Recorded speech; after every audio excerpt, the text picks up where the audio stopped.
Hola con todos, mi nombre es Jackson Maldonado, me encuentro con mi entrevistado, el cual es mi tío Vinicio Rosillo, magíster en Derecho Constitucional, Penal, Procesal y Civil.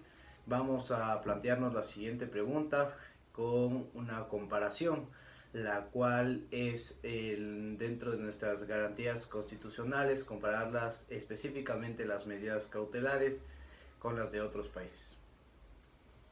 Buen día, hola querido Joan, saludos a todos. Efectivamente, las acciones constitucionales se enmarcan en el ámbito de la tutela de los derechos. Y en este curso de ideas encontramos las garantías jurisdiccionales. Entre estas, la acción de protección, el habeas data, el habeas corpus, la acción por incumplimiento y también la acción extraordinaria de protección. Además, tenemos las medidas cautelares que se pueden presentar de una forma autónoma o conjunta. Tienen una suerte de protección también para cuando existe una amenaza o un daño frente a la vulneración a un derecho constitucional.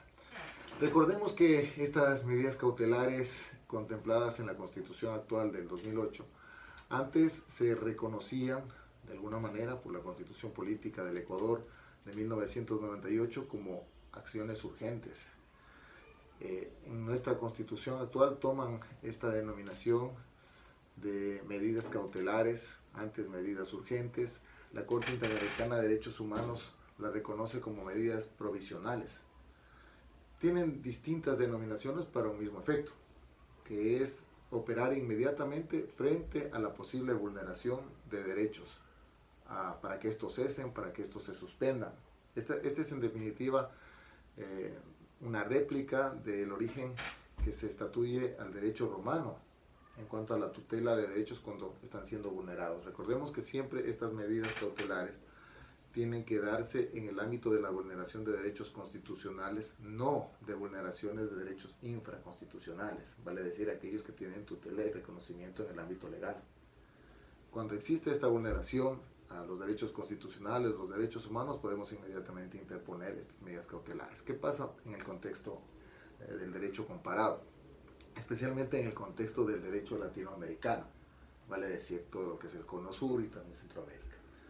Tenemos que advertir de que en el Ecuador se reconocen, como dije anteriormente, una gama de garantías jurisdiccionales y también de alguna u otra forma estas medidas cautelares forman parte de este grupo de medidas de protección.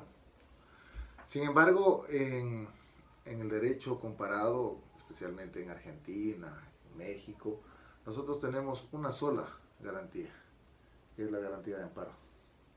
Y a través de la garantía de amparo se traducen todas las tutelas que nosotros contemplamos aquí, como estas, las medidas cautelares, como las acciones de protección, como el habeas data, el habeas corpus, etc.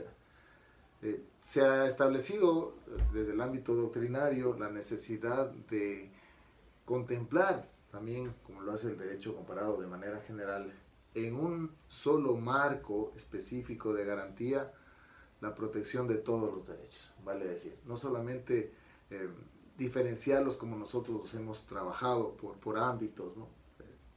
Acción de protección, habeas data, habeas corpus, acción por incumplimiento, sino englobarlos en esta sola garantía de amparo y a través de esa que el ciudadano pueda tutelar sus derechos.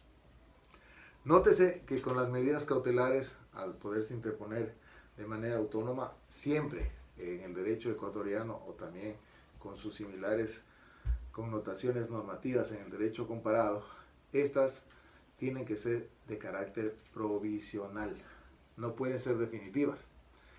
El problema en la práctica es que estas medidas cautelares se las utiliza como un recurso para no solamente suspender determinados actos que tienen un viso de inconstitucionalidad o de atropello a derechos constitucionales, sino que se las utiliza como una suerte de sentencia definitiva. Es decir, nunca se resuelve, o por lo menos no se busca, no se tiene interés de resolver el asunto de fondo cuando ya tienes una medida cautelar.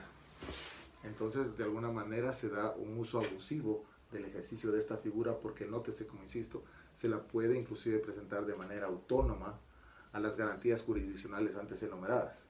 De tal suerte que se convierte, si es que se la presenta de manera autónoma, en una especie de garantía jurisdiccional tácita. Opera como otra garantía jurisdiccional. sumada a las 5 antes restantes.